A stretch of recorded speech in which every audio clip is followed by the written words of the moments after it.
Everybody, welcome to my channel tips on mathematics. So इस video lecture में हम जो है लीनियर अलजेब्रा का एक इम्पोर्टेंट थ्योरम के बारे में डिस्कशन करने वाले हैं जो कि हमारे इनर प्रोडक्ट स्पेस के अंडर में आता है। सो गाइज चलिए देखते हैं कि थ्योरम का स्टेटमेंट क्या है। मैं आप लोगों को समझा देता हूँ। Any orthonormal set of non zero vectors in an inner product space V is linearly independent. ठीक, तो हमें ये बताना है इस थ्योरम के माध्यम से प्रूफ करना है हमें कि कोई भी ऑर्थोगोनल या फिर ऑर्थोनॉर्मल सेट जो होता है ना, गाइस मैंने जो है आप लोगों को ऑर्थोगोनल और ऑर्थोनॉर्मल सेट का जो डेफिनेशन है विद एग्जांपल मैंने आप लोगों को ऑलरेडी समझा रखा है। ठीक है, अगर इसका वीडियो लेक्चर आप लोगों ने नहीं देखा है तो प्लीज आप लोग इसको देख लें, क्योंकि ऑर्थोगोनल ऑर्थोनॉर्मल सेट होता क्या एक्चुअल में, अगर इसके बारे में आप लोगों को नहीं पता होगा तो आप लोग इस थ्योरम को समझ नहीं पाओगे। ठीक है, तो आप लोगों को देखना जरूरी है। So please I request you must watch it. ठीक, अब देखिए यहां पर जो ऑर्थोगोनल या फिर ऑर्थोनॉर्मल सेट है नॉन जीरो वेक्टर्स के, ध्यान रखना उसके अंदर जितने भी हमारे वेक्टर्स एग्जिस्ट करेंगे वो सारे हमारे नॉन जीरो होंगे, ये ध्यान रखना। इन an inner product space V is linearly independent होगा। तो हमें ये बताना है कि जो भी हमारे ऑर्थोगोनल या फिर ऑर्थोनॉर्मल सेट है नॉन जीरो वेक्टर्स का, वो हमारा क्या होगा, लीनियरली इंडिपेंडेंट होगा। अब गाइस लीनियरली इंडिपेंडेंट क्या होता है ये भी होप कि आप लोगों को पता है। ठीक, अगर नहीं पता है तो लीनियरली इंडिपेंडेंट के बारे में पहले जानकारी कर ले, तो जो है आप लोगों को ये और भी अच्छे से समझ में आ जाएगा। अब चलिए देखते हैं इसका प्रूव हम कैसे कर सकते हैं। Let H be an orthogonal set of non zero vectors in an inner product space V। हमने देखिए H को एक नॉन जीरो वेक्टर्स का एक ऑर्थोगोनल सेट हमने मान लिया है। अब गाइस यहाँ पर आप लोग बोल सकते हो, आप लोग का एक क्वेश्चन यहाँ पर हो सकता है कि यहाँ पर ऑर्थोगोनल सेट तो बता रखा है, साथ में ऑर्थोनॉर्मल सेट भी बता रखा है। ठीक है, देखिए हम अगर ऑर्थोगोनल सेट के लिए अगर इस चीज को हम प्रूफ कर पाए कि ये लीनियरली इंडिपेंडेंट होता है तो हम ऑर्थोनॉर्मल के लिए भी इजीली प्रूफ कर पाएंगे। वो मैं आप लोगों को प्रोसेस लास्ट में एकदम बता दूंगा। ठीक है ना, तो उसके लिए आपको वीडियो को एंड तक देखना पड़ेगा, तब जाकर के आप लोगों को पूरा प्रोसेस समझ में आएगा कि एक्चुअल में करना क्या है, हमें ऑर्थोगोनल के कंडीशन में क्या करना है और ऑर्थोनॉर्मल के कंडीशन में क्या करना है। ठीक है, अब गाइज देखिए हमने क्या कर लिया है, एक H को हमने एक orthogonal set non zero vectors का मान लिया है इनर प्रोडक्ट स्पेस में से V के। Let H is equals to alpha 1 alpha 2 dot dot so on alpha m be a finite subset of V containing m distinct vectors। ठीक है, subsets of V, subset of आप लिख देना है subset of V का एक subset हमने H ले लिया है। ठीक, containing m distinct vectors, जो कि m distinct vectors क्या करता है, contain करता है। देखिए ये है alpha 1 alpha 2 up to so on alpha m। अब guys let summation j is equals to 1 to m cj alpha j is equals to c1 alpha 1 plus c2 alpha 2 plus dot dot so on cm alpha m is equals to 0। इसको हम क्या कर लेंगे, question number first let कर लेंगे। अब guys ये थोड़ी सी रटने वाली चीज हो गई ना, बट मैं आप लोग को बता देता हूँ यहाँ पर रटना नहीं है। यहाँ पर हमने ऐसा क्यों किया है उसका भी एक रीजन है। उसका रीजन यही है कि यहाँ पर पहले ही उन्होंने बता रखा है कि लीनियरली इंडिपेंडेंट दिखाने, तो लीनियरली इंडिपेंडेंट दिखाने के लिए हमें थोड़ा सा लीनियर कॉम्बिनेशंस के बारे में जानकारी होना चाहिए या फिर जरूरी भी है।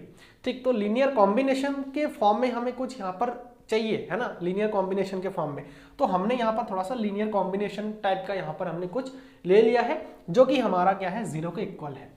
ठीक, जीरो के इक्वल है। और गाइस आप लोगों को पता भी है कि लीनियरली इंडिपेंडेंट में हमारा क्या होता है, एक वेक्टर स्पेस होता है जिसमें हमारे कुछ वेक्टर्स जो है क्या करते हैं उसमें एग्जिस्ट करता है, और एक कुछ स्केलर के साथ अगर हम उसका लीनियर कॉम्बिनेशन बनाए तो वो जो है जीरो के इक्वल हो जाता है ना। और यहाँ पर एक कंडीशन होता है कि ये जीरो के इक्वल कब होगा, जब इसके सारे स्केलर्स जो है हमारे क्या हो, जीरो हो। ठीक, तो यही तो हमारा जो है लीनियरली इंडिपेंडेंट का जो डेफिनेशन है वो यही कहता है ना।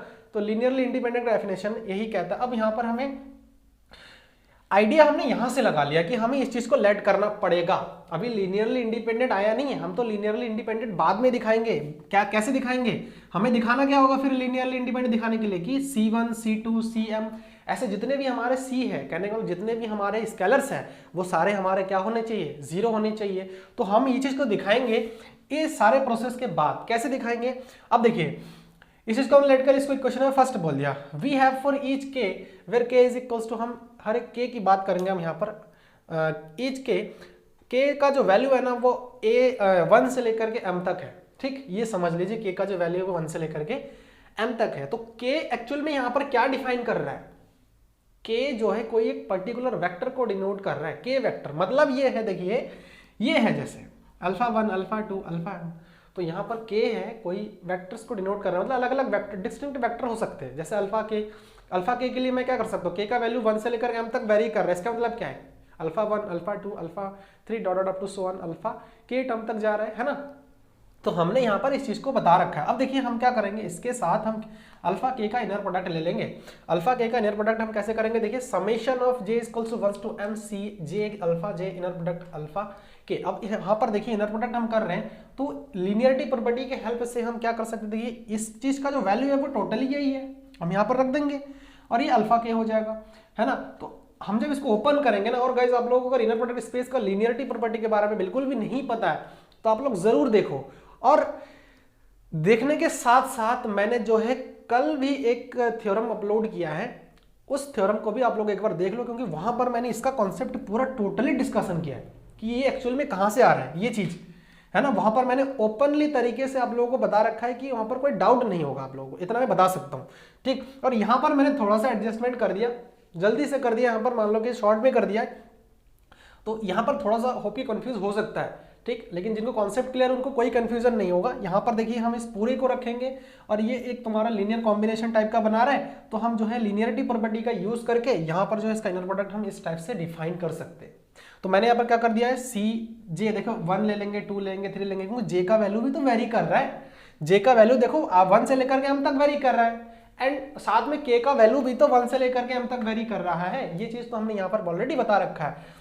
तो इनका इनर प्रोडक्ट करेंगे तो C1 अल्फा 1 अल्फा के प्लस C2 अल्फा 2 अल्फा के, मतलब इनर प्रोडक्ट हो रहा है, ठीक है, plus up to so on C के अल्फा के इनर प्रोडक्ट अल्फा के plus CM alpha M alpha के। अब गाइस यहाँ पर आप लोगों के मन में एक क्वेश्चन आ सकता है कि सर यहाँ पर जो है आपका CM अल्फा M है, तो आपका लास्ट टर्म तो CM अल्फा M आना चाहिए, बट यहाँ पर अल्फा के कैसे आ गया। अब गाइस एक चीज आप लोग नोटिस करिए, एक चीज आप लोग नोटिस करिए कि ये जो हमारा k का जो वैल्यू है ना, k का वैल्यू 1 से लेकर के m तक वेरी कर रहा है, समझिए इस चीज को। और साथ में जो i का वैल्यू है, ये जो i है, इस i का वैल्यू भी 1 से लेकर के कहां तक वेरी कर रहा है, m तक वेरी कर रहा है, आया समझ में। अब अगर गाइज इनका आप लोग क्या करोगे, इनर प्रोडक्ट करोगे, अब अगर इनका इनर प्रोडक्ट आप करोगे तो इनर प्रोडक्ट करते करते लास्ट में देखो एक टर्म ऐसा जरूर आएगा जिसमें हमारा जो अल्फा है ना, अल्फा है, जैसे मान लो कि 1 1 हो सकता है, इक्वल हो जाएगा, 1 1 हो जाएगा, इक्वल हो जाएगा, ठीक है। तो एक टर्म इक्वल जरूर आएगा, आप ये समझ लीजिए एक टर्म इक्वल जरूर आएगा, बाकी हमारे डिफरेंट होंगे। तो एक टर्म हमने वो चीज यहां पर मान लिया है कि अल्फा के हमारा क्या आ गया, इक्वल आ गया। अब देखो यहां पर ये बताया गया कि ये क्या है, हमारा ऑर्थोगोनल सेट है। तो ऑर्थोगोनल सेट में आप लोगों को पता है कि उसके डिस्टिंक्ट वेक्टर्स के लिए अलग अलग कोई भी 2 वेक्टर ले तो वो ऑर्थोगोनल हो हमारा, ठीक है ना। कहने का मतलब उसके सारे एलिमेंट्स को अगर ले और उनके कोई भी 2 डिस्टिंक्ट अलग अलग एलिमेंट को अगर चूज करे तो वो हमारा क्या होना चाहिए, ऑर्थोगोनल होना चाहिए। अब ऑर्थोगोनल क्या होता है कि अगर कोई भी डिफरेंट एलिमेंट का अगर हम इनर प्रोडक्ट करें तो वो हमारा क्या आना चाहिए, 0 आना चाहिए। तो देखिए ये वाला टर्म 0 हो जाएगा, ये वाला टर्म 0 हो जाएगा, ये वाला टर्म 0 नहीं होगा क्योंकि यहाँ पर सेम एलिमेंट है, और ये वाला टर्म भी 0 हो जाएगा। तो यहाँ पर जो बचेगा मैंने उसको लिख लिया है, देखिए इस चीज को इज इक्वल्स टू बचा के हमारे पास C के अल्फा के और अल्फा के हमारा यहाँ पर रह गया है, ठीक। अब देखो ये चीज हमें मिल गया है, अब हम इसको क्या लिख सकते हैं, ये देखो नॉर्म का डेफिनेशन से हम इसको लिख सकते हैं, summation j equals to 1 to m c j alpha j inner product alpha के इज इक्वल्स टू C के नॉर्म अल्फा के का स्क्वायर। यही तो होगा नॉर्म का डेफिनेशन से, अगर नहीं पता है तो आप लोग देख सकते हैं, मैंने नॉर्म का डेफिनेशन ऑलरेडी डिस्कस कर रखा है। अब इक्वेशन फर्स्ट देखो, समीकरण 1 से जो इक्वेशन फर्स्ट है उसमें क्या है, summation of j equals 1 to m c j alpha j, इसका जो वैल्यू है वो हमने क्या रखा था, 0 रखा था, तो हम यहाँ पर 0 रख सकते हैं, 0 इनर प्रोडक्ट अल्फा के इज इक्वल्स टू C के norm of alpha square, alpha के का स्क्वायर। अब देखो ये एक्चुअल में हमारा क्या है, ऑर्थोगोनल है ना। ऑर्थोगोनल की हम यहाँ पर बात करेंगे पहले, फिर हम ऑर्थोनॉर्मल को भी समझा दूंगा, ऑर्थोनॉर्मल को। तो ऑर्थोगोनल अगर है, मैंने बताया था कि जो 0 होता है ना, 0 हर किसी के साथ, हर एक वेक्टर के साथ जो है वो क्या होता है, ऑर्थोगोनल होता है। तो ऑर्थोगोनल होने का मतलब क्या है, ये 0 हो जाएगा, है ना, ये 0 हो जाएगा, इज इक्वल्स टू C के नॉर्म ऑफ अल्फा का स्क्वायर। अब देखिए नॉर्म को इधर लेके आएंगे तो मल्टी डिवाइड हो जाएगा, तो पूरा 0 हो जाएगा, बचेगा क्या हमारे पास, जो C के है वो हमारा आ जाएगा 0, और K का वैल्यू देखिए वेयर K का जो वैल्यू है वो आपका वेरी कर रहा है 1 से लेकर के m तक, ठीक, m तक। तो देखिए अगर मैं 1 रखूं तो C1 0 हो गया, अगर 2 रखूं k का वैल्यू तो C2 0 हो गया, अगर मैं 3 रखूं C3 0 हो जाएगा। ऐसे ही मैं अगर m रखूं तो Cm 0 हो गया। इसका मतलब क्या है कि जो भी हमने लीनियर कॉम्बिनेशन के फॉर्म में लिया था उसमें सारे जितने भी हमारे स्केलर्स है वो सारे देखिए 0 हो गया है ना, सारे 0 हो गया तो उनका लीनियर कॉम्बिनेशन भी हमारा क्या हो जाएंगे, 0 हो जाएंगे। और यही तो हमारा लीनियरली इंडिपेंडेंट की बात, डेफिनेशन, लीनियर इंडिपेंडेंट का जो डेफिनेशन है वो कहता है ना। तो ये चीज हमने यहाँ पर दिखा दिया है कि ये लीनियरली इंडिपेंडेंट होगा। आया समझ में? लीनियरली इंडिपेंडेंट का डेफिनेशन ही यही कहता है कि जितने भी हमारे स्केलर्स होते हैं लीनियर कॉम्बिनेशन में तो वो हमारे सारे क्या हो जाते हैं, 0 हो जाते हैं। अब गाइस यहाँ पर बात आती है कि हमने ऑर्थोगोनल के लिए लिया। ऑर्थो नॉर्मल की अगर मैं बात कर लूँ तो ऑर्थो नॉर्मल में मैंने कंडीशन बताया था कि ये हमारे क्या हो जाता है, इसके नॉर्म 1 हो जाते हैं। तो अगर ये 1 हो गया तब भी तो देखिए ये तो ऑलरेडी 0 होने ही है, ये तो 0 होने ही है क्योंकि ऐसा कंडीशन भी उसमें ऑर्थो नॉर्मल में हमने देखा था, सेटिस्फाई करता है। तो ये तो 0 होने हैं और ये इसका वैल्यू 1 हो जाएगा।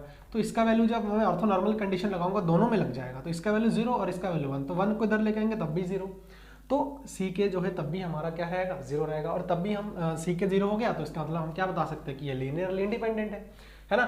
सो होप कि आप लोगों को जो ये थ्योरम है वो अच्छे से क्लियर हो गया है।